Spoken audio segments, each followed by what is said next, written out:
News ಫಸ್ಟ್ಗೆ ಸ್ವಾಗತ. ಮುಖ್ಯಾಂಶಗಳು: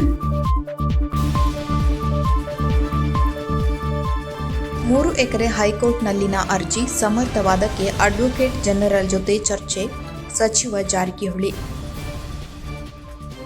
ಶ್ರೀ ರಾಜೀವ್ ಗಾಂಧಿಯವರ ಪುಣ್ಯ ಸ್ಮರಣೆಯ ನಿಮಿತ್ತ ಶ್ರೀ ವಿವೇಕ್ ಎಸ್ ಹೆಬ್ಬಾರ್ ಅವರಿಂದ ಗೌರವಪೂರ್ವಕ ನಮನ. ನಾಡದೋಣಿ ಮೀನುಗಾರಿಕೆ ನಮ್ಮ ಕರಾವಳಿಯ ಹೆಣ್ಣು ಮಕ್ಕಳ ಮತ್ತು ಲಕ್ಷಾಂತರ ಕುಟುಂಬಗಳ ಜೀವನಾಡಿಯಾಗಿದೆ. ಶಾಸಕ ದಿನಕರ್ ಶೆಟ್ಟಿ. ಕಾಂಗ್ರೆಸ್ ಹಿರಿಯ ನಾಯಕ ಎಚ್.ಯು. ಪಠಾಣ್ ನಿಧನ. ಕ್ಷಯರೋಗದ ಬಗ್ಗೆ ಜಾಗೃತಿ ಅಗತ್ಯ. ಡಾಕ್ಟರ್ ಇಲಿಯಾಸ್ ಹವಾಲ್ದಾರ್. ಕದಂಬ ನ್ಯೂಸ್ ಫಸ್ಟ್ ವರದಿಗೆ ಸ್ಪಂದಿಸಿದ ಅರಣ್ಯ ಇಲಾಖೆ. ಕಾನಮೂಲೆ ರಸ್ತೆ ಅಂಚಿನಲ್ಲಿ ಬೆಳೆದಿರುವ ಮರಗಳನ್ನು ತೆರವುಗೊಳಿಸಿರುವ ಅರಣ್ಯ ಇಲಾಖೆಯ ಕ್ರಮಕ್ಕೆ ಕೃತಜ್ಞತೆ ಸಲ್ಲಿಸಿರುವ ಗ್ರಾಮಸ್ಥರು. ಮಳೆಗಾಲ ಸಮೀಪಿಸುತ್ತಿದ್ದರೂ ನಗರಸಭೆ ಅದರ ಪೂರ್ವ ತಯಾರಿಯಾಗಿ ಯಾವುದೇ ಕಾಮಗಾರಿ ಕೈಗೊಳ್ಳುತ್ತಿಲ್ಲ ಎಂದು ಆರೋಪಿಸಿ ಬಿಜೆಪಿ ಪ್ರತಿಭಟನೆ. 10 ಲಕ್ಷ ರೂಪಾಯಿ ವೆಚ್ಚದಲ್ಲಿ ಅಭಿವೃದ್ಧಿ ಕಾಮಗಾರಿಗಳಿಗೆ ಶಾಸಕ ಶ್ರೀನಿವಾಸ್ ಮಾನೆ ಅವರಿಂದ ಭೂಮಿ ಪೂಜೆ. ಪಿಡಬ್ಲ್ಯೂಡಿ ಎಇಇಯಾಗಿ ರಾಮಲಿಂಗೇಶ್ವರ ಅಧಿಕಾರ ಸ್ವೀಕಾರ. ಶಿರಸಿ ಜನತೆಗೆ ಯಾವುದೇ ರೀತಿಯ ಕುಡಿಯುವ ನೀರಿನ ಸಮಸ್ಯೆ ಉಲ್ಬಣವಾಗಿಲ್ಲ. ಪೌರಾಯುಕ್ತ ಪ್ರಕಾಶ್.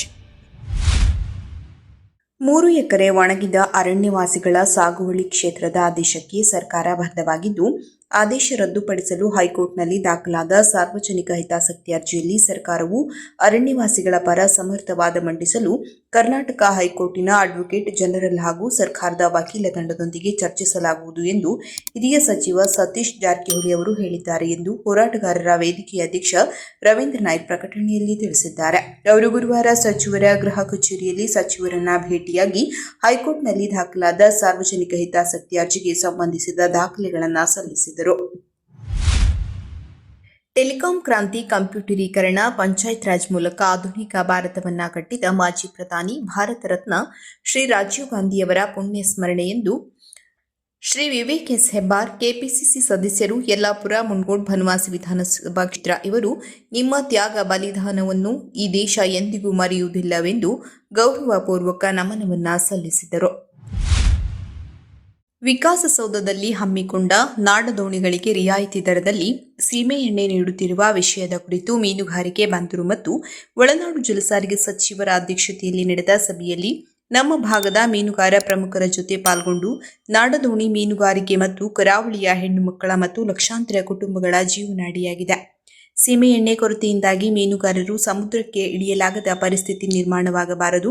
ತಕ್ಷಣವೇ ತಾಂತ್ರಿಕ ಅಡಚಣೆಗಳನ್ನು ನಿವಾರಿಸಿ ರಿಯಾಯಿತಿ ದರದ ಸೀಮೆ ಎಣ್ಣೆಯನ್ನು ಸಮರ್ಪಕವಾಗಿ ವಿತರಿಸಬೇಕು ಎಂದು ಶಾಸಕರು ಸಚಿವರ ಸಮ್ಮುಖದಲ್ಲಿ ಬಲವಾಗಿ ವಾದಿಸಿದರು. ಶಾಸಕರ ತಾರ್ಕಿಕ ಹಾಗೂ ಪೂರಕ ಮನವಿಗೆ ಸಕಾರಾತ್ಮಕವಾಗಿ ಸ್ಪಂದಿಸಿದ ಮಾನ್ಯ ಸಚಿವರು ಮೀನುಗಾರರ ಹಿತರಕ್ಷಣೆಗೆ ಸರ್ಕಾರ ಬದ್ಧವಾಗಿದ್ದು, ಎದುರಾಗಿರುವ ಸಮಸ್ಯೆಗಳನ್ನು ಶೀಘ್ರದಲ್ಲೇ ಬಗೆಹರಿಸುವುದು ಎಂದು ಭರವಸೆ ನೀಡಿದರು.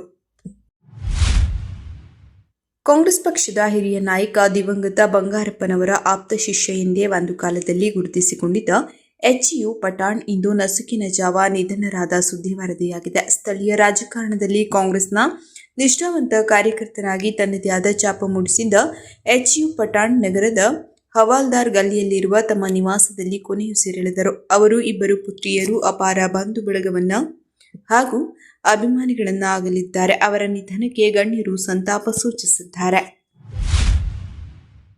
ಕ್ಷಯರೋಗದ ಬಗ್ಗೆ ಜಾಗೃತಿ ಅಗತ್ಯವಾಗಿದ್ದು, ರೋಗ ಲಕ್ಷಣಗಳ ಬಗ್ಗೆ ಮೊದಲು ನಾವು ತಿಳಿದುಕೊಂಡು ಕ್ಷಯರೋಗ ಪತ್ತೆಗೆ ಇರುವಂತಹ ಚಿಕಿತ್ಸಾ ವಿಧಾನಗಳನ್ನು ಅನುಸರಿಸಿ ಕ್ಷಯರೋಗಕ್ಕೆ ಚಿಕಿತ್ಸೆ ಪಡೆದುಕೊಂಡಾಗ ಅದನ್ನು ನಿರ್ನಾಮ ಮಾಡಬಹುದು ಎಂದು ರೇವಣಕಟ್ಟ ಪ್ರಾಥಮಿಕ ಆರೋಗ್ಯ ಕೇಂದ್ರದ ವೈದ್ಯಾಧಿಕಾರಿಗಳಾದ ಡಾಕ್ಟರ್ ಇಲಿಯಾಸ್ ಹವಾಲ್ದಾರ್ ಅವರು ಅಭಿಪ್ರಾಯಪಟ್ಟರು. ಅವರು ಶಿರಸಿಯ ರೇವಣಕಟ್ಟ ಪ್ರಾಥಮಿಕ ಆರೋಗ್ಯ ಕೇಂದ್ರದಲ್ಲಿ ನಡೆದ ಕ್ಷಯ ಮುಕ್ತ ಭಾರತಕ್ಕಾಗಿ 100 ದಿನಗಳ ಅಭಿಯಾನ ಕಾರ್ಯಕ್ರಮವನ್ನು ಉದ್ಘಾಟಿಸಿ ಮಾತನಾಡಿದರು. ಹಿರಿಯ ಕ್ಷಯರೋಗ ಮೇಲ್ವಿಚಾರಕ ಉದಯ್ ಶಂಕರ್ ಅವರು ಮಾತನಾಡಿ, ಕ್ಷಯರೋಗ ನಿರ್ಮೂಲನೆಗಾಗಿ ದೇಶದಾದ್ಯಂತ 100 ದಿನಗಳ ಅಭಿಯಾನ ಕಾರ್ಯಕ್ರಮ ಆರಂಭಗೊಂಡಿದ್ದು, ಕ್ಷಯರೋಗವನ್ನು ನಿರ್ಮೂಲನೆ ಮಾಡಲು ಎಐ ತಂತ್ರಜ್ಞಾನ ಒಳಗೊಂಡ ಮೊಬೈಲ್ ಹ್ಯಾಂಡೆಡ್ ಎಕ್ಸ್ರೇಯನ್ನು ಒಳಗೊಂಡ ಆಧುನಿಕ ವಿಧಾನವನ್ನು ಅನುಸರಿಸಬೇಕು ಎಂದರು. ಮೊಬೈಲ್ ಹ್ಯಾಂಡೆಡ್ ಎಕ್ಸ್ರೇಯು ಕ್ಷಯದ ಜೊತೆಗೆ 12 ಬೇರೆ ಬೇರೆ ಕಾಯಿಲೆಗಳನ್ನು ಪತ್ತೆ ಹಚ್ಚಲಿದ್ದು 2030 ಹೊತ್ತಿಗೆ ಕ್ಷಯಮುಕ್ತ ಭಾರತ ಮಾಡುವಲ್ಲಿ ನಿರ್ಣಾಯಕ ಪಾತ್ರ ವಹಿಸುತ್ತದೆ ಎಂದರು. ಕ್ಷೇತ್ರ ಆರೋಗ್ಯ ಶಿಕ್ಷಣಾಧಿಕಾರಿಗಳಾದ ಶ್ರೀಮತಿ ಗೌರಿ ಸಿ ನಾಯ್ಕ್ ಅವರು ಮಾತನಾಡಿ, ಕ್ಷಯರೋಗ ಕೆಮ್ಮು, ಕಫದ ಮೂಲಕ ಒಬ್ಬರಿಂದ ಒಬ್ಬರಿಗೆ ಹರಡುವ ಸಾಂಕ್ರಾಮಿಕ ಕಾಯಿಲೆ ಆಗಿರುವುದರಿಂದ ತಕ್ಷಣ ಪತ್ತೆ ಹಚ್ಚಿ ಚಿಕಿತ್ಸೆ ಪಡೆಯುವಂತೆ ತಿಳಿಸಿದರು. ಕಾರ್ಯಕ್ರಮದ ನಂತರ ವೈದ್ಯಾಧಿಕಾರಿಗಳಾದ ಡಾಕ್ಟರ್ ಇಲಿಯಾಸ್ ಹವಾಲ್ದಾರ್ ಅವರು ಆರೋಗ್ಯ ತಪಾಸಣೆ ನಡೆಸಿದರೆ, ಪಂಡಿತ್ ಸಾರ್ವಜನಿಕ ಆಸ್ಪತ್ರೆಯ ವಿಕಿರಣಶಾಸ್ತ್ರ ಚಿತ್ರಣಾಧಿಕಾರಿ ಲಕ್ಷ್ಮಣ್ ಹಾಗೂ ಹಿರಿಯ ಆರೋಗ್ಯ ನಿರೀಕ್ಷಣಾಧಿಕಾರಿ ಆಂಜನೇಯರವರು ಕ್ಷಕಿರಣ ತಪಾಸಣೆ ನಡೆಸಿದರು. ಸಮುದಾಯ ಆರೋಗ್ಯ ಅಧಿಕಾರಿಗಳಾದ ಅಂಬುತಾಯಿ ಸುತಾರ್ ಮತ್ತು ರವೀನಾ ಚೌಗಲ ಅವರು ರಕ್ತದೊತ್ತಡ ಹಾಗೂ ಇತರೆ ಪರೀಕ್ಷೆ ನಡೆಸಿದರೆ, ಪ್ರಯೋಗಶಾಲಾ ತಂತ್ರಜ್ಞರಾದ ಶ್ವೇತಾ ಶೆಟ್ಟಿ ಅವರು ರಕ್ತ ಪರೀಕ್ಷೆ ನಡೆಸಿಕೊಟ್ಟರು. ಕಾರ್ಯಕ್ರಮವನ್ನು ಪ್ರಾಥಮಿಕ ಆರೋಗ್ಯ ಕೇಂದ್ರದ ಅಮೃತ್ ನಾಯ್ಕ್ ರವರು ಸ್ವಾಗತಿಸಿದರೆ, ಹಿರಿಯ ಆರೋಗ್ಯ ನಿರೀಕ್ಷಣಾಧಿಕಾರಿ ವಿಸಿ ಹಿರೇಮಠ್ ಪ್ರಾಸ್ತಾವಿಕವಾಗಿ ಮಾತನಾಡಿದರು. ಆಶಾ ಮೇಲ್ವಿಚಾರಕಿ ರೂಪಾ ನಾಯ್ಕ್ ರವರು ಕಾರ್ಯಕ್ರಮ ನಿರ್ವಹಿಸಿದರೆ, ಪೂಜಾ ಪಾಟೀಲ್ ರವರು ವಂದಿಸಿದರು. ರೇವಣಕಟ್ಟ ಪ್ರಾಥಮಿಕ ಆರೋಗ್ಯ ಕೇಂದ್ರದ ಆಶಾ ಕಾರ್ಯಕರ್ತೆಯರು, ಸಿಬ್ಬಂದಿಗಳು, ತಾಲೂಕು ಆರೋಗ್ಯಾಧಿಕಾರಿ ಕಚೇರಿಯ ಸಿಬ್ಬಂದಿಗಳು ಹಾಗೂ ಸಾರ್ವಜನಿಕರು ಉಪಸ್ಥಿತರಿದ್ದರು. ಸುಮಾರು 50ಕ್ಕೂ ಅಧಿಕ ಜನರ ಆರೋಗ್ಯ ತಪಾಸಣೆ ಮಾಡಿ ಎಕ್ಸ್ರೇ ತಪಾಸಣೆ ಮಾಡಲಾಯಿತು.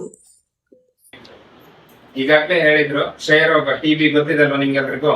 ಇದು ಗಾಳಿಯಿಂದ ಒಬ್ಬರಿಂದ ಒಬ್ಬರಿಗೆ ಹರಡುವಂತ ರೋಗ. ಕೆಮ್ಮು, ಕಫದಲ್ಲಿ ಸ್ವಲ್ಪ ಸಾಯಂಕಾಲ ಜ್ವರ ಬರೋದು, ತೂಕ ಕಡಿಮೆ ಆಗೋದು, ಹಸಿವೆ ಆಗದೆ ಇರೋದು, ಕ್ಷೀಣ, ವೀಕ್ ಆಗೋದು, ಇದಿಷ್ಟು ಟಿಬಿ ರೋಗದ ಲಕ್ಷಣಗಳು.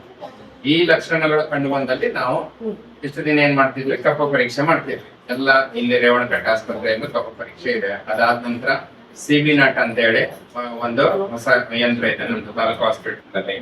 ಅದಾದ ನಂತರ ಈ ಕ್ಷಯ ಮುಕ್ತ ಭಾರತ ಮಾಡ್ಲಿಕ್ಕೆ ಇಡೀ ದೇಶಾದ್ಯಂತ 100 ದಿನಗಳ ಕ್ಷಯ ಮುಕ್ತ ಭಾರತ ಅಭಿಯಾನ ಅಂತ ಒಂದು ಕಾರ್ಯಕ್ರಮ ಮಾಡ್ತಾ ಇದ್ದಾರೆ. ಇಡೀ ಭಾರತದಲ್ಲಿ ಇದು ನಡೀತಾ ಇದೆ. ಇದ್ರ ಉದ್ದೇಶ ಏನಂದ್ರೆ, ಕ್ಷಯ ರೋಗವನ್ನ ನಿರ್ಮೂಲನೆ ಮಾಡೋದು, ಕ್ಷಯ ರೋಗವನ್ನ ಬುಡ ಸಮೇತ ಕಿತ್ತಾಕೋದು. ಮುಂದೊಂದ್ ದಿನ ಯಾರು ಟಿಬಿ ಪೇಷಂಟ್ ಇರಬಾರ್ದು. ಆ ಕ್ಷಯ ರೋಗವನ್ನ ನಿರ್ಮೂಲನೆ ಮಾಡೋ ಸಲುವಾಗಿ ಇರುವಂತ 100 ದಿನಗಳ ಅಭಿಯಾನ ಕಾರ್ಯಕ್ರಮ ಇದು. ಇದರಲ್ಲಿ ಪ್ರಮುಖವಾದಂತ ಕೆಲಸ ಏನಂದ್ರೆ, ಹೆಚ್ಚೆಚ್ಚು ಟಿಬಿಯನ್ನ ನಾವು ಟಿಬಿ ರೋಗ ನಿರ್ಮೂಲನೆ ಮಾಡ್ಬೇಕಂದ್ರೆ ಮೊದ್ಲು ಏನ್ ಮಾಡ್ಬೇಕು, ಟಿಬಿ ರೋಗನ ಪತ್ತೆ ಮಾಡ್ಬೇಕಲ್ವಾ. ಜನರಿಗೆ ಕೆಮ್ಮಿದೆ, ಕೆಮ್ಮು ಇದ್ದವರಿಗೆ ಪರೀಕ್ಷೆ ಮಾಡ್ಬೇಕು, ಕಫ ಪರೀಕ್ಷೆ ಮಾಡ್ಬೇಕು. ಕಫ ಪರೀಕ್ಷೆ ಮಾಡಿದ ನಂತರ ಮತ್ತೆ ಸಿಬಿ ನಟ್ ಪರೀಕ್ಷೆ ಮಾಡಿಸ್ಬೇಕು. ಅದಾದ ನಂತರ ಎಕ್ಸ್ರೇ ಮಾಡ್ಬೇಕು. ಇದೆಲ್ಲ ಟಿಬಿಯನ್ನ ಪತ್ತೆ ಮಾಡುವಂತ ಪರೀಕ್ಷೆಗಳು. ಆದ್ರೆ ಈ ಹಳ್ಳಿ ಜನರಿಗೆ ಸೀದಾ ಹೋಗಿ ತಾಲೂಕು ಆಸ್ಪತ್ರೆಯಲ್ಲಿ ಹೋಗಿ ಅಲ್ಲಿ ಕಾದ್ಕೊಂಡು ಎಕ್ಸ್ರೇ ಎಲ್ಲ ಮಾಡೋದು ಕಷ್ಟ ಆಗ್ತದೆ. ಅದಕ್ಕೆ ಇದು ಮೊಬೈಲ್ ಹ್ಯಾಂಡೆಡ್ ಎಕ್ಸ್ರೇ ಅಂತ ಹೇಳಿ ಜನರಿದ್ದಲ್ಲೇ ಎಕ್ಸ್ರೇ ಮಷೀನ್ ಅನ್ನ ತಗೊಂಡು ಹೋಗುವಂತ ಕಾರ್ಯಕ್ರಮ. ಹ್ಯಾಂಡೆಡ್ ಎಕ್ಸ್ರೇ ಇಡೀ ಉತ್ತರ ಕನ್ನಡ ಜಿಲ್ಲೆಯಲ್ಲಿ ಕಾರವಾರ ಮತ್ತೆ ಸಿರ್ಸಿಯಲ್ಲಿ ಮಾತ್ರ ಈ 2 ಎಕ್ಸ್ರೇ ಮಷೀನ್ ಅನ್ನ ಕೊಟ್ಟಿದ್ದಾರೆ. ಅದರಲ್ಲಿ ಇವತ್ತು ನಾವು ರೇವಣಕಟ್ಟದಲ್ಲಿ ಮೊಬೈಲ್ ಹ್ಯಾಂಡೆಡ್ ಎಕ್ಸ್ರೇ ಮುಖಾಂತರ ಇದು ಬರೇ ಟಿಬಿಯನ್ನ ಅಷ್ಟೇ ಅಲ್ಲ, ಟಿಬಿ ಜೊತೆಗೆ 12 ವಿಧದ ಕಾಯಿಲೆಗಳನ್ನ, ನಮ್ಮ ಹಾರ್ಟ್ ಅಲ್ಲಿ ಇರುವಂತ ಪ್ರಾಬ್ಲಮ್ ಗಳನ್ನ ತೋರ್ಸ್ಕೊಡ್ತದ. ಆತರ ಇತ್ತಂದ್ರೆ ಯಾರು ಕಫ ಪರೀಕ್ಷೆಗೆ ಹೋಗ್ಬೇಕು, ಯಾರು ಫಿಸಿಷಿಯನ್ ಭೇಟಿ ಆಗ್ಬೇಕು, ECGR ಮಾಡ್ಬೇಕು ಅಂತೆಲ್ಲ ಹೇಳ್ತಾರ ಅವರು. ಎಲ್ರದ್ದು ಎಕ್ಸ್ರೇ ತೆಗಿತಾರ. ಎಕ್ಸ್ರೇ ತೆಗೆದು ಇದ್ರ ಪ್ರಮುಖ ಉದ್ದೇಶ ಏನಂದ್ರೆ, ಟಿಬಿಯನ್ನ ನಿರ್ಮೂಲನೆ ಮಾಡಿ 2030 ನಾವು ಕ್ಷಯಮುಕ್ತ ಭಾರತವನ್ನ ಮಾಡೋದು. ಕ್ಷಯಮುಕ್ತ ರೇವಣಕಟ್ಟ, ಕ್ಷಯಮುಕ್ತ ಸಿರ್ಸಿ, ಕ್ಷಯಮುಕ್ತ ಉತ್ತರ ಕನ್ನಡ, ಕ್ಷಯಮುಕ್ತ ಕರ್ನಾಟಕ, ಕ್ಷಯಮುಕ್ತ ಭಾರತವನ್ನ ಮಾಡುವಂತ ಉದ್ದೇಶವನ್ನು ಇಟ್ಕೊಂಡು ನಾವು ಇದನ್ನ ಮಾಡ್ತಾ ಇದ್ದೀವಿ. ಇದಕ್ಕೆ ಸಾರ್ವಜನಿಕರು ಇದರ ಸದುಪಯೋಗ ಪಡೆದುಕೊಳ್ಳೋದ್ರ ಜೊತೆಗೆ ನೀವು ನಿಮ್ಮ ಏರಿಯಾದಲ್ಲಿರುವಂತಹ ಅಕ್ಕಪಕ್ಕದವರಿಗೆಲ್ಲ ಹೇಳಿ ಅವರು ಸಹ ಇದರ ಉಪಯೋಗವನ್ನು ಪಡೆದುಕೊಳ್ಳುವಂತೆ ನೀವು ಅವರಿಗೆ ಹೇಳಬೇಕು. Thank you. ಇಷ್ಟು ಸಾಕನ್ಸ್ತದೆ. ಶಿರಸಿ ತಾಲೂಕಿನ ಕಾಗೇರಿ ಕಾನಮೂಲೆ ರಸ್ತೆ ಅಂಚಿನಲ್ಲಿ ಬೆಳೆದಿರುವ ಕೆಲವೊಂದು ಮರಗಳನ್ನು ತೆರವುಗೊಳಿಸಬೇಕೆಂದು ಆ ಭಾಗದ ಗ್ರಾಮಸ್ಥರು ಕದಂಬ ನ್ಯೂಸ್ ಫಸ್ಟ್ ಮೂಲಕ ಅರಣ್ಯ ಇಲಾಖೆಗೆ ಆಗ್ರಹ ಮಾಡಿದ್ದರು. ಇದನ್ನು ಗಂಭೀರವಾಗಿ ಪರಿಗಣಿಸಿದ ಶಿರಸಿ ವಲಯ ಅರಣ್ಯಾಧಿಕಾರಿ ಗಿರೀಶ್ ನಾಯ್ಕ್ ರವರು ಮರ ತೆರವುಗೊಳಿಸುವ ಕ್ರಮಕ್ಕೆ ಮುಂದಾಗಿದ್ದಾರೆ. ಇಲಾಖೆಯ ಕ್ರಮಕ್ಕೆ ಗ್ರಾಮಸ್ಥರು ಕೃತಜ್ಞತೆ ಸಲ್ಲಿಸಿದ್ದಾರೆ. ಮಳೆಗಾಲ ಸಮೀಪಿಸುತ್ತಿದ್ದರೂ ನಗರಸಭೆಯಿಂದ ಪೂರ್ವ ತಯಾರಿಯಾಗಿ ಯಾವುದೇ ಕಾಮಗಾರಿಯನ್ನು ಕೈಗೆತ್ತಿಕೊಳ್ಳದೇ ಇರುವುದು ಮತ್ತು ನಗರದಲ್ಲಿ ಹಲವಾರು ಅವೈಜ್ಞಾನಿಕ ಕಾಮಗಾರಿಗಳು ನಡೆಯುತ್ತಿರುವುದನ್ನು ವಿರೋಧಿಸಿ ಬಿಜೆಪಿ ನಗರ ಮಂಡಳಾಧ್ಯಕ್ಷ ಆನಂದ್ ಸಾಲೇರವರ ನೇತೃತ್ವದಲ್ಲಿ ನೂರಾರು ಜನ ಕಾರ್ಯಕರ್ತರು ಸೇರಿಕೊಂಡು ಶುಕ್ರವಾರ ನಗರಸಭೆ ವಿರುದ್ಧ ಪ್ರತಿಭಟನೆ ಮಾಡಿದರು.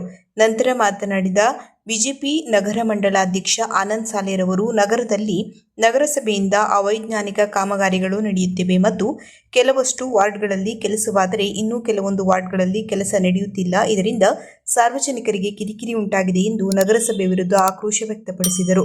ಅದೇ ರೀತಿಯಾಗಿ ಮಾಜಿ ನಗರಸಭೆ ಅಧ್ಯಕ್ಷೆ ಹಾಗೂ ಮಾಜಿ ನಗರ ಯೋಜನಾ ಪ್ರಾಧಿಕಾರದ ಅಧ್ಯಕ್ಷ ನಂದನ್ ಸಾಗರ್ ನಗರಸಭೆ ಮತ್ತು ಶಾಸಕರ ನಡೆಯನ್ನು ಖಂಡಿಸಿ ಮಾತನಾಡಿದರು. ಈ ಸಂದರ್ಭದಲ್ಲಿ ಬಿಜೆಪಿ ನಗರ ಮಂಡಳ ಉಪಾಧ್ಯಕ್ಷ ನಾಗರಾಜ್ ನಾಯ್ಕ್, ಬಿಜೆಪಿ ರೈತ ಮೋರ್ಚಾ ಜಿಲ್ಲಾಧ್ಯಕ್ಷ ಅನಂತಮೂರ್ತಿ ಹೆಗಡೆ, ಕುಮಾರ್ ಬೋರ್ಕರ್, ರಾಘು ಶೆಟ್ಟಿ, ವನಿತಾ ಶೆಟ್ಟಿ, ರಮಾಕಾಂತ್ ಭಟ್ ಸೇರಿದಂತೆ ನಗರಸಭೆ ಬಿಜೆಪಿ ಮಾಜಿ ಸದಸ್ಯರು ಹಾಗೂ ಬಿಜೆಪಿ ಕಾರ್ಯಕರ್ತರು ಈ ಪ್ರತಿಭಟನೆಯಲ್ಲಿ ಪಾಲ್ಗೊಂಡಿದ್ದರು. ಪ್ರಾರಂಭ ಆಗ್ತದೆ ಅನ್ನೋ ಪೂರ್ವದಲ್ಲಿ ಶಿರ್ಸಿ ನಗರಸಭೆಯಿಂದ ಏನು ಪೂರ್ವಭಾವಿಯಾಗಿ ಚರಂಡಿ ಕಾಮಗಾರಿ ಇರ್ಬೋದು, ರಸ್ತೆ ಕಾಮಗಾರಿ ಇರ್ಬೋದು, ಈ 1 ತಿಂಗಳ ಮೊದಲೇ ಪೂರ್ವಭಾವಿಯಾಗಿ ಮಾಡಬೇಕಾಗಿತ್ತು. ಈ ವರ್ಷ ಏನಾಗಿದೋ ಗೊತ್ತಿಲ್ಲ. ನಗರಸಭೆಗೆ ನಮ್ಮ ಸಾರ್ವಜನಿಕರು, ಶಿರ್ಸಿಯ ಸಾರ್ವಜನಿಕರು ಬಹಳ ಒಳ್ಳೆ ಹೂವಿನಂತ ಮನಸ್ಸಿನವರು ಅಂತ ಹೇಳಲಿಕ್ಕೆ ಇಷ್ಟಪಡ್ತಾರೆ. ಯಾಕೆ ಕೇಳಿದ್ರೆ ಇವತ್ತಲ್ಲೇ ನಾಳೆ ಮಾಡೋರು ಹೇಳಿ ಕಾಯ್ತಾ ಇರ್ತಾರೆ. ಆದರೆ ಏನಾಗಿದೆ ಕೇಳಿದ್ರೆ ಇವತ್ತಿನ ಈ ವಾಸ್ತವ ಪರಿಸ್ಥಿತಿಯಲ್ಲಿ ಶಿರ್ಸಿಯಲ್ಲಿ ಅಪಾರವಾದ ಬಿಸಿಲು, ಸೆಕೆ ಗೊತ್ತಿದೆ, ತಮಗೆಲ್ಲ ಗೊತ್ತಿದೆ ಇದ್ರ ಬಗ್ಗೆ.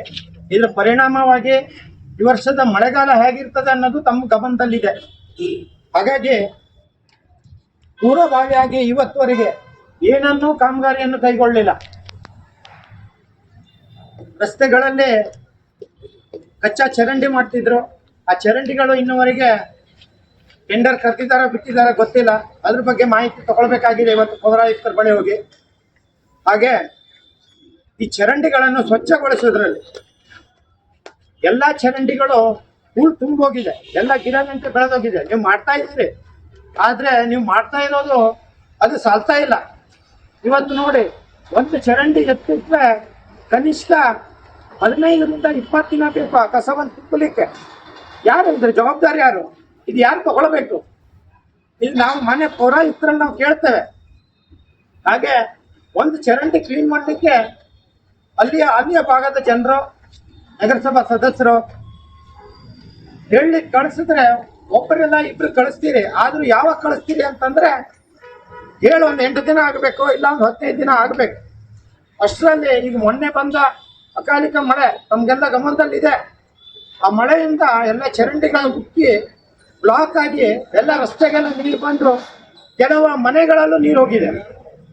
ಹಾಗಾಗಿ ನಾವು ಬಡವರು ಜನಸಾಮಾನ್ಯರ ಕಷ್ಟ ಅರಿತು ಬೆಲೆ ಏರಿಕೆಯ ಬಿಸಿ ತಪ್ಪಿಸುವ ಉದ್ದೇಶದಿಂದ ರಾಜ್ಯ ಸರ್ಕಾರ ಪಂಚ ಗ್ಯಾರಂಟಿ ಯೋಜನೆಗಳನ್ನು ಜಾರಿಗೊಳಿಸಿದೆ ಎಂದು ಶಾಸಕ ಶ್ರೀನಿವಾಸ್ ಮಾನೆ ಅವರು ಹೇಳಿದರು. ತಾಲೂಕಿನ ಹೂತನಹಳ್ಳಿ ಗ್ರಾಮದಲ್ಲಿ 2025-26ನೇ ಸಾಲಿನ ಮುಖ್ಯಮಂತ್ರಿಗಳ ಮೂಲಸೌಕರ್ಯ ಅಭಿವೃದ್ಧಿ ಕಾರ್ಯಕ್ರಮದಡಿ 10 ಲಕ್ಷ ರೂಪಾಯಿ ವೆಚ್ಚದಲ್ಲಿ ನಾನಾ ಅಭಿವೃದ್ಧಿ ಕಾಮಗಾರಿಗಳಿಗೆ ಭೂಮಿ ಪೂಜೆ ನೆರವೇರಿಸಿದ ಅವರು ಗ್ಯಾರಂಟಿ ಯೋಜನೆಗಳ ಬಗ್ಗೆ ವ್ಯಂಗ್ಯವಾಡುತ್ತಿದ್ದ ಬಿಜೆಪಿ ಬೇರೆ ಬೇರೆ ರಾಜ್ಯಗಳಲ್ಲಿ ಬೇರೆ ಬೇರೆ ಹೆಸರಿನಲ್ಲಿ ಅವೇ ಯೋಜನೆಗಳನ್ನು ನಕಲು ಮಾಡಿದೆ. ಅಗತ್ಯ ವಸ್ತುಗಳ ಬೆಲೆ ಏರಿಕೆ ನಿಯಂತ್ರಿಸುವ ಭರವಸೆಯೊಂದಿಗೆ ಅಧಿಕಾರಕ್ಕೆ ಬಂದಿರುವ ಬಿಜೆಪಿ ನಿಯಂತ್ರಿಸುವುದು ಒಂದೆಡೆ ಇರಲಿ, ಭಾರೀ ಪ್ರಮಾಣದಲ್ಲಿ ಏರಿಸಿ ಜನರನ್ನು ತೀವ್ರ ಸಮಸ್ಯೆಗೀಡು ಮಾಡಿದೆ. ಬಡಜನರ ಬದುಕಿಗೆ ಬರೆ ಇಳಿದಿದೆ ಎಂದು ಆಕ್ರೋಶ ವ್ಯಕ್ತಪಡಿಸಿದ ಅವರು, ಇದೇ ಮೊದಲ ಬಾರಿಗೆ ತಾಲೂಕಿನ ಪ್ರತಿಯೊಂದು ಗ್ರಾಮಗಳಿಗೂ ಸಹ ಮೂಲಭೂತ ಸೌಲಭ್ಯ ಹೆಚ್ಚಿಸುವ ಕಾಮಗಾರಿಗಳಿಗೆ ಸಾಕಷ್ಟು ಅನುದಾನ ಒದಗಿಸಲಾಗಿದೆ ಎಂದು ತಿಳಿಸಿದರು. ಕೆಪಿಸಿಸಿ ಸದಸ್ಯ ಟಾಕನಗೌಡ ಪಾಟೀಲ್, ಬ್ಲಾಕ್ ಕಾಂಗ್ರೆಸ್ ಅಧ್ಯಕ್ಷ ಮಂಜು ಗೋರಣ್ಣನವರ್, ಮುಖಂಡರಾದ ಶಿವಾನಂದ್ ಕನ್ನಕ್ಕನವರ್, ಶಿವಾನಂದ್ ಕಾಡಮ್ಮನವರ್, ದಯಾನಂದ್ ಕನ್ನಕ್ಕನವರ್, ಪ್ರಕಾಶಪ್ಪ ಲಕ್ಕೋಣಿ, ಈರಪ್ಪ ಬೈಲವಾಳ ಸೇರಿದಂತೆ ಇನ್ನೂ ಹಲವರು ಹಾಜರಿದ್ದರು. ಯಲ್ಲಾಪುರ ತಾಲೂಕಿನ ಲೋಕೋಪಯೋಗಿ ಇಲಾಖೆಯ ನೂತನ ಸಹಾಯಕ ಕಾರ್ಯನಿರ್ವಾಹಕ ಇಂಜಿನಿಯರ್ ಆಗಿ ರಾಮಲಿಂಗೇಶ್ವರ ಅಧಿಕಾರ ವಹಿಸಿಕೊಂಡರು. ನಂತರ ಈ ಮೊದಲು ಸಹಾಯಕ ಕಾರ್ಯನಿರ್ವಾಹಕ ಇಂಜಿನಿಯರ್ ಆಗಿ ಕಾರ್ಯನಿರ್ವಹಿಸುತ್ತಿದ್ದ ವರ್ಗಾವಣೆಗೊಂಡ ಸಂಜೀವ ಪಾತ್ರೋಟ ಅವರನ್ನು ಸನ್ಮಾನಿಸಿ ಗೌರವಿಸಿ ಬೀಳ್ಕೊಟ್ಟರು. ಈ ವೇಳೆ ಗುತ್ತಿಗೆದಾರರು ಹಾಗೂ ಸಿಬ್ಬಂದಿಗಳು ಹಾಜರಿದ್ದರು. ನಗರದಲ್ಲಿ ಈಗಾಗಲೇ 80% ಕಾಮಗಾರಿ ಮುಗಿದಿದೆ. ಇನ್ನುಳಿದ ಕಾಮಗಾರಿಗಳು ನಿರ್ಮಾಣ ಹಂತದಲ್ಲಿವೆ. ಮಳೆ ಬರುವುದರೊಳಗಾಗಿ ಎಲ್ಲ ಕಾಮಗಾರಿಗಳನ್ನು ಮುಗಿಸಿ ಸಾರ್ವಜನಿಕರಿಗೆ ತೊಂದರೆಯಾಗದಂತೆ ನೋಡಿಕೊಳ್ಳುತ್ತೇವೆ ಎಂದು ನಗರಸಭೆ ಪೌರಾಯುಕ್ತ ಪ್ರಕಾಶ್ ಚನ್ನಪ್ಪನವರ್ ತಿಳಿಸಿದ್ದಾರೆ. ಅವರು ಶುಕ್ರವಾರ ಮಾಧ್ಯಮದವರು ಕೇಳಿದ ಪ್ರಶ್ನೆಗೆ ಈ ರೀತಿಯಾಗಿ ಉತ್ತರಿಸಿದರು. ಶಿರಸಿ ಜನತೆಗೆ ಯಾವುದೇ ರೀತಿಯ ನೀರಿನ ಸಮಸ್ಯೆ ಈ ವರ್ಷ ಉಲ್ಬಣವಾಗಿಲ್ಲ. ಮೊನ್ನೆ ಮಳೆ ಬಂದಿರುವ ಕಾರಣ ಕೆಂಗ್ರೆಹೊಳೆಯಲ್ಲಿ ನೀರಿದೆ. ಅದನ್ನು ಹೊರತುಪಡಿಸಿ ನಗರಸಭೆಯಿಂದ 23 ಬೋರು ಹೊಡೆಸಲಾಗಿದೆ. ಆ 23 ಬೋರುಗಳು ಸರಿಯಾಗಿ ಕಾರ್ಯನಿರ್ವಹಿಸುತ್ತಿವೆ. ಆದುದರಿಂದ ಸಾರ್ವಜನಿಕರಿಗೆ ಯಾವುದೇ ರೀತಿಯ ನೀರಿನ ತೊಂದರೆ ಆಗುವುದಿಲ್ಲ. ಅದಕ್ಕೆ ಸಂಬಂಧಿಸಿದ ಎಲ್ಲಾ ರೀತಿಯ ಕ್ರಮಗಳನ್ನು ಕೈಗೊಳ್ಳಲಾಗಿದೆ ಎಂದು ತಿಳಿಸಿದರು. ಎರಡು ಕಡೆನೂ ಸ್ಯಾಂಡ್ ಬಂಡೆ ಹಾಕಿದ್ವಿ. ಹೀಗಾಗಿ ನೀರು ನಮಗೆ ಸಬ್ಸಿಡಿ ಹೊಂದಿದೆ. ನೀರು ನಾವು ಕೆಂಗರೆಯಲ್ಲಿ ನೀರು ಕಡಿಮೆ ಆಗಿತ್ತು, ಮೊನ್ನೆ ಮಳೆಗಾಲ ಆದ್ದರಿಂದ ಮತ್ತೆ ನೀರು ಚೆನ್ನಾಗಿ ಬಂದಿದೆ. ಈಗ ಮಳೆಗಾಲ ಸ್ಟಾರ್ಟ್ ಆಯಿತು, ನೀರಿನ ಮತ್ತೆ ಯಾವ ಸಮಸ್ಯೆ ಇಲ್ಲ. ಮಾರಿಗದ್ದೆಲ್ಲ ಸೇಮ್ ಆಗಿದೆ, ಅಲ್ಲಿ ಬಂಡೆ ಹಾಕಿದ್ವಿ, ಅಲ್ಲಿ ನೀರು ಸಬ್ಸಿಡಿ ಬಂತು. ಈಗಲೇ ನಾವು ಕೆಂಗರೆ ಬಂದಾಗಿತ್ತಪ್ಪ ಅಂದರೆ ನಾವು ಅಂತ ತಗೋತೀವಿ, ಹೆಚ್ಚುವರಿ ತಗೊಂಡು ಅಲ್ಟರ್ನೇಟ್ ಡೇ ತಗೊಂಡು ಒನ್ ಡೇ ಬಿಟ್ಟು ಒನ್ ಡೇ ಕೊಡ್ತಿದ್ವಿ. ಆ ಥರ ಏನು ಸಮಸ್ಯೆ ಇಲ್ಲ. ಎಷ್ಟು ಲೀಟರ್ ಬೇಕಾಗುತ್ತೆ sir per day?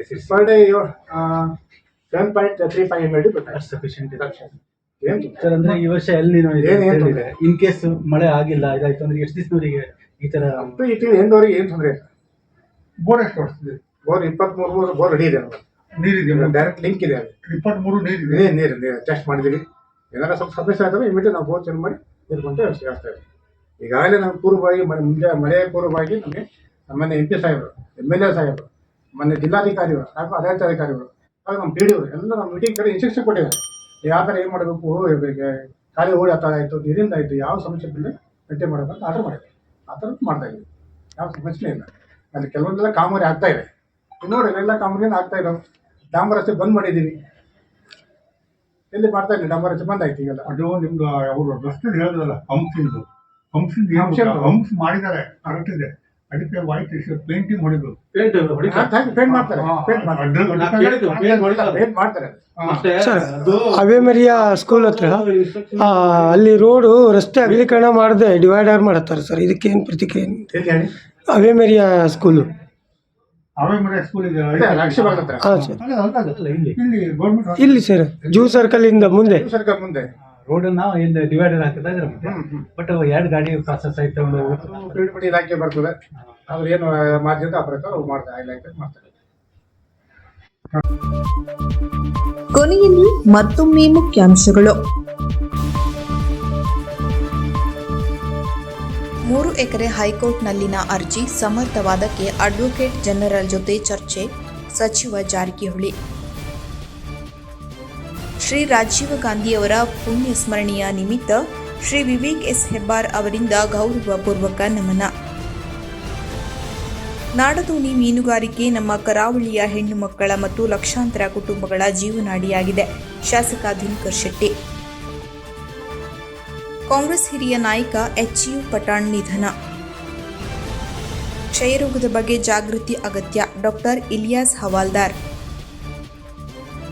Kadamba news first ವರದಿಗೆ ಸ್ಪಂದಿಸಿದ ಅರಣ್ಯ ಇಲಾಖೆ, ಕಾನಮೂಲೆ ರಸ್ತೆ ಅಂಚಿನಲ್ಲಿ ಬೆಳೆದಿರುವ ಮರಗಳನ್ನು ತೆರವುಗೊಳಿಸಿರುವ ಅರಣ್ಯ ಇಲಾಖೆಯ ಕ್ರಮಕ್ಕೆ ಕೃತಜ್ಞತೆ ಸಲ್ಲಿಸಿರುವ ಗ್ರಾಮಸ್ಥರು.